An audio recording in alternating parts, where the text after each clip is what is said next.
16장 1절 말씀을 보면은요, 여호와께서 사무엘에게 이르시되 내가 이미 사울을 버려 이스라엘 왕이 되지 못하게 하였거늘 내가 그를 위하여 언제까지 슬퍼하겠느냐. 지금 사무엘이 슬퍼하고 있는 부분에 대해서 이 글의 뉘앙스를 보면 언제까지 슬퍼하겠느냐, 약간 하나님이 좀 책망하는 느낌이 듭니다. 슬퍼한다는 것은 여러 가지 슬퍼하는 것, 슬픔이 있잖아요.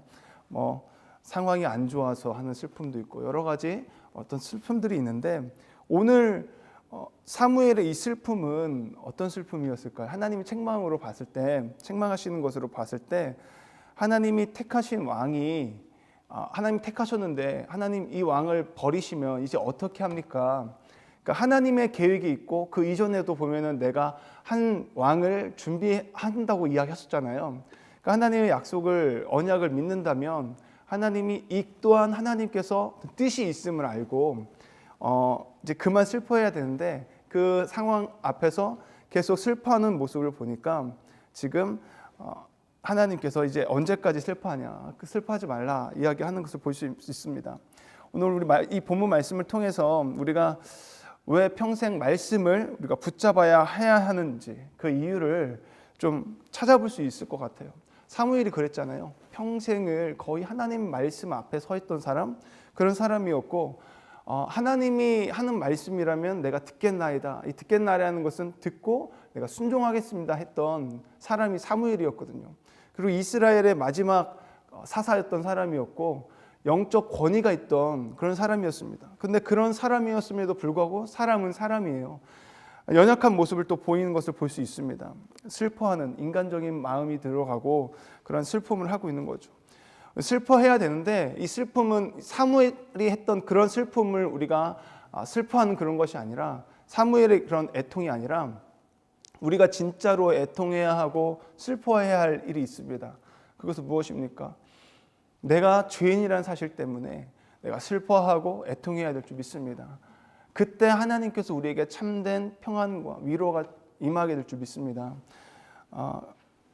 팔복에서 예수님께서 산상수훈에서 그런 얘기 하시잖아요. 애통하는 자는 복이 있나니 그가 위로를 얻을 것이라고 말씀하신 것처럼, 저와 여러분이 하나님 앞에 나아갔을 때 슬퍼하는 것이, 하나님 왜 이거 안 해주셨어요? 왜 이거 안 해주셨습니까? 왜 하나님 내게 이런 일이 있습니까? 이러면서 슬퍼하고 애통하는 것이 아니라, 하나님, 나는 하나님 앞에서 죄인입니다. 하나님 나를 불쌍히 여겨주시고 긍휼히 여겨주시옵소서. 그러면서 우리의 죄인된 모습이란, 나는 소망이 없음을, 그래서 하나님 외에는 내가 살 길이 없습니다 하며 애통할 수 있는 저와 여러분이 되었으면 좋겠습니다. 그래서 이제 슬퍼하지 말고 너는 기름을 채워서, 뿔에다가 기름을 채워서 가지고 가라. 내가 너를 베들레헴 사람 이새에게로 보내리니 이는 내가 그의 아들 중에서 한 왕을 보았느니라. 하나님께서는 이미 왕을 정하셨고 보고 계시고 있죠. 사무엘이 이르되 내가 어찌 갈 수 있으리이까? 사울이 들으면 나를 죽이리이다. 이 부분에서도 우리가 이 사무엘의 연약함을 볼 수가 있어요.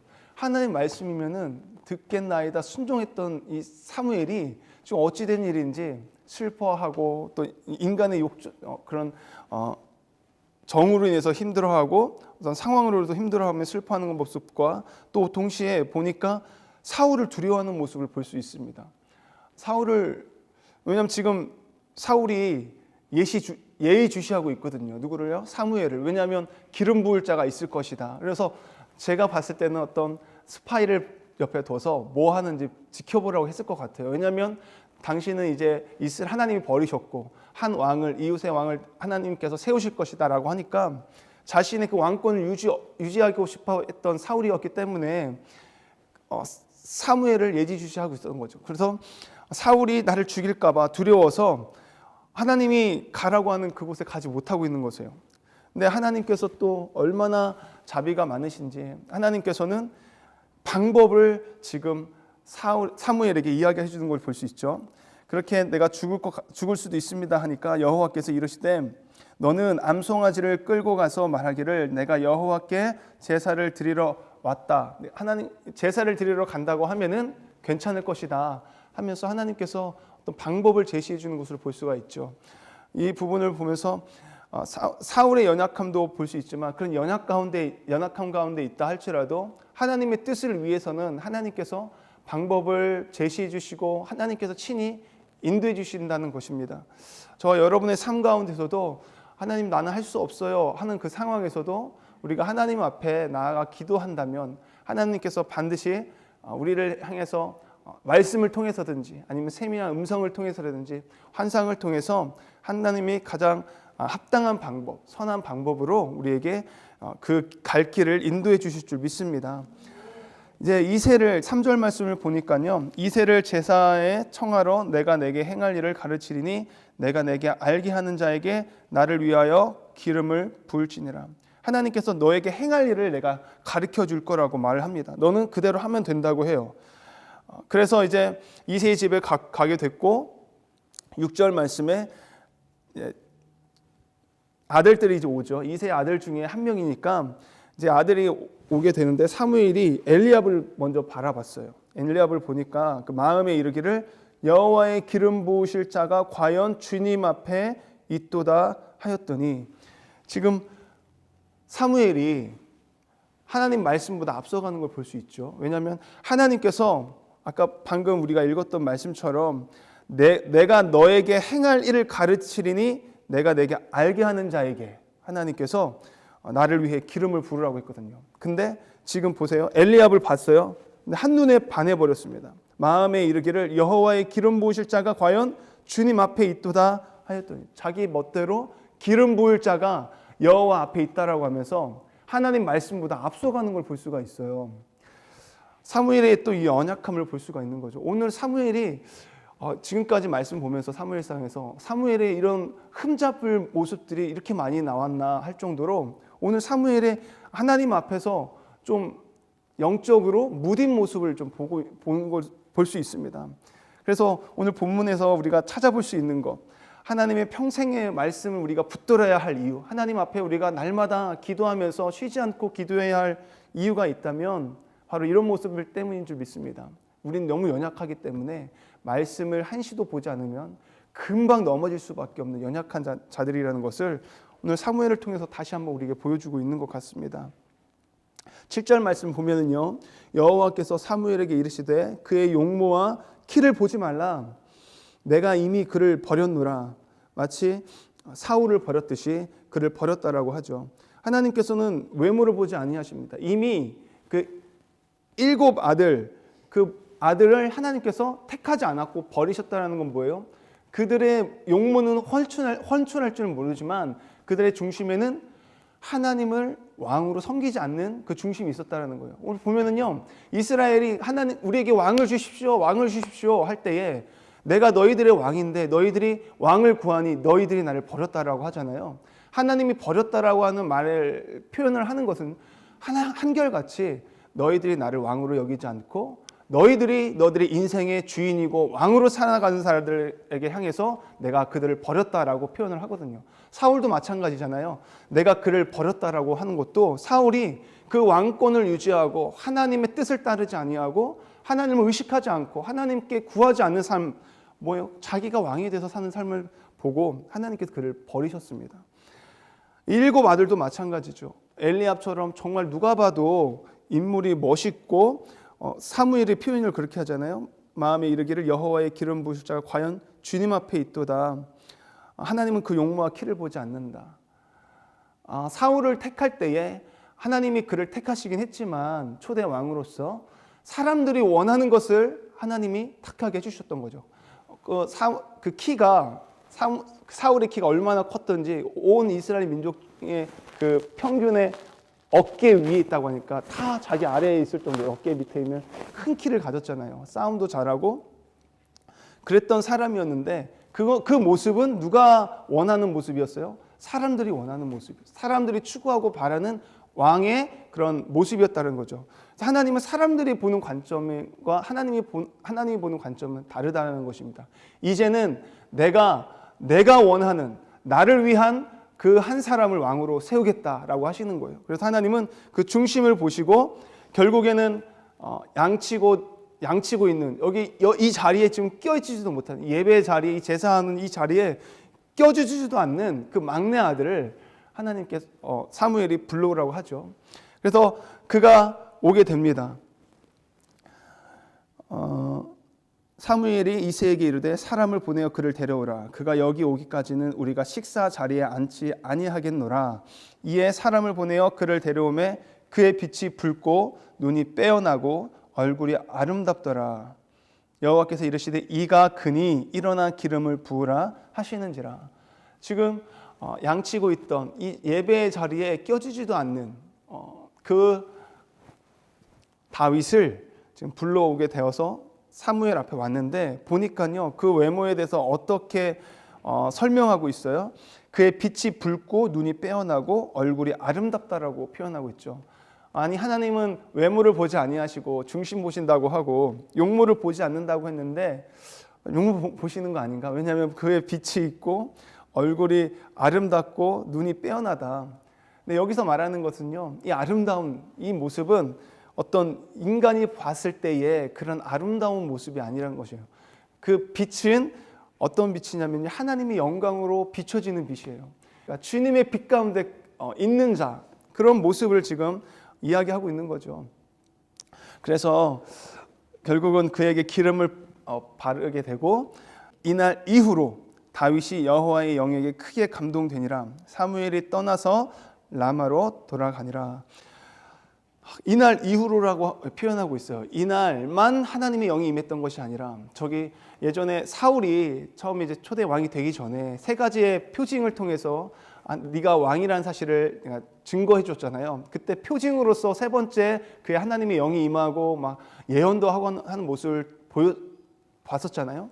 근데 표징 때문에 그때 주셨던 하나님의 영이었지만 오늘 다윗은요, 하나님이 택하시고 하나님이 원하고 나를 위해서 택한 그 왕은요, 어떻게 표현하고 있어요? 그 성령, 하나님의 영이 임하는데 이날 이후로 다윗이 하나님의 영이 크게 감동이 됐다고 하잖아요. 이날 이후로라는 것은 앞으로도 계속 하나님이 그와 함께 한다는 것을 보여주고 있는 것입니다. 그래서 오늘 보니까 많은 사람들도 그렇게 다윗을 인정하는 것을 볼 수가 있죠. 18절 말씀을 보면은요, 소년 중 한 사람이 대답하여 이르되 내가 베들레헴 사람 이새의 아들을 본즉 수금을 탈 줄 알고 용기와 무용과 구변이 있는 준수한 자라. 여호와께서 그와 함께 계시더이다 하노라. 아멘. 여호와께서 그와 함께 하심을 많은 사람들이 볼 정도였습니다. 정말 중요한 것은 그가 수금을 탈 줄 알고 정말 현란하게 악기를 탈 줄 알고 용기가 있고 무용과 말을 잘하는 그런 구변이 뛰어난 것에 의해서 사람들이 거기에 초점을 맞추는 것이 아니라 가장 초점에 맞추는 것은 여호와께서 그와 함께 계시더이다. 하나님이 함께 하시니 그가 수금을 탈 때 하나님이 함께 하시는 사람으로부터 나오는 그 찬양과 그 악기 소리가 그 사울에게 임했던 그 악령, 악신이 떠나가게 할 수 있다는 사실을 많은 사람들이 봤던 거죠. 저와 여러분들이 이 세상을 살아갈 때에 정말 저 사람은 진짜 크리스찬이다, 저 사람은 진짜 하나님과 함께 하는 사람이다 라고 사람들에게 인정받는 사람이라면 하나님도 그 사람을 인정하는 사람이 되는 줄 믿습니다. 아멘. 우리가 하나님과의 그 관계성 안에 들어가 있는 사람 되기를 축복합니다. 그 사람은요, 하나님과 함께하는 사람, 하나님과 그 관계 안에서 올바른 관계로 나아가는 사람은 어떠한 상황이 올지라도, 그 어떤 문제가 올지라도, 근심, 걱정, 염려 같은 막 우리에게 막 몰아와 칠지라도 어떻게 돼요? 아침 이슬처럼 금방 말라져 버리게 될 것입니다. 아침 이슬이 막 맺혀 있지만 하나님의 영광의 빛이 비춰버리면 금방 말라지듯이. 근데 반면에 하나님과의 관계가 없고 하나님과 관계가 바로 서지 못한 사람들은 어떻게 돼요? 아무리 형통하고 아무리 내가 하는 일이 잘 되는 것 같고 문제가 없는 것 같이 살지만 그 인생은 망한 인생이라는 것입니다.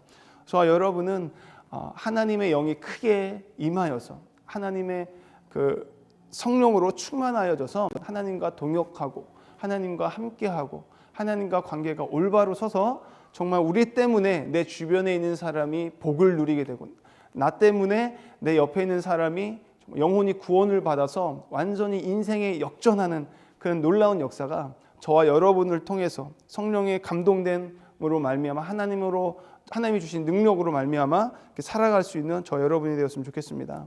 아멘. 그래서 오늘 다시 한번 짧게 정리하면요, 우리 평생의 말씀을 봐야 할 이유를 오늘 사무엘을 통해서 봤어요. 사무엘은 정말 말씀을 안 봐도 될 정도로 완벽한 사람인 줄 알았더니 그것이 아니었습니다. 사무엘도 연약한 사람이었고, 사무엘도 하나님 말씀 없이는 넘어지고 무너질 수밖에 없는 모습을 본문을 통해서 저와 여러분도 말씀을 끝까지 놓지 아니하시고 기도를 끊임없이 하며 주님과 교제하는 삶을 살았으면 좋겠습니다.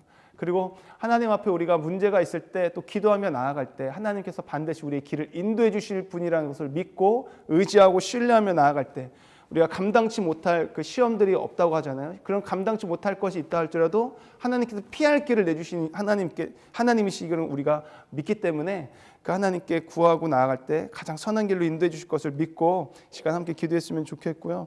한 가지 더 이야기하자면 하나님의 영으로 충만했으면 좋겠습니다. 하나님과 관계가 날마다 바로 서가지고 하나님과 함께하는 사람이라고 많은 사람들이 인정할 정도로, 그래서 사람을 살리는 그 일에 우리가 사명을 잘 감당하고 오늘도 한 영혼을 구원하는 그 일에 있어서 우리가 하나님 앞에 쓰임받을 수 있는 그런 하나님의 사람들 다 될 수 있기를 축복합니다. 기도하시겠습니다. 하나님 아버지 감사합니다. 오늘도 말씀을 통해서 우리가 왜 말씀을 끝까지 붙들고 말씀을 놓치면 안 된다는 사실을 알게 하시고 우리가 기도해야 할 이유가 무엇인지를 알게 해주시니 감사합니다. 하나님, 우리가 하나님보다 앞서서 판단하지 않고 하나님 말씀하시는 것에만 우리가 아멘하며 그 말씀을 듣고 순종할 수 있게 하여 주시옵소서. 우리 힘으로 할 수 없습니다. 그래서 우리가 날마다 하나님 앞에 구할 수 있게 하여 주시고 그렇게 하나님 앞에 구하며 나아갈 때에 하나님께서 가장 선한 길로 우리를 이끌어 주시고 인도해 주실 것을 믿습니다. 하나님, 우리가 날마다 성령 충만하여서 날마다 하나님과 동행하고 하나님과 함께하여서 하나님과 동역함으로 이 땅을 살아갈 때에 하나님의 빛을 비추고 생명력 있는 삶을 살아서 많은 영혼을 구하는 그 일에 하나님 우리가 쓰임 받을 수 있도록 주님 도와주시옵소서. 오늘 이 하루도 성령 충만함으로 말씀에 순종하며 살아갈 수 있기를 간절히 원하옵고 우리를 구속하신 예수 그리스도 이름으로 감사드리며 기도드립니다. 아멘.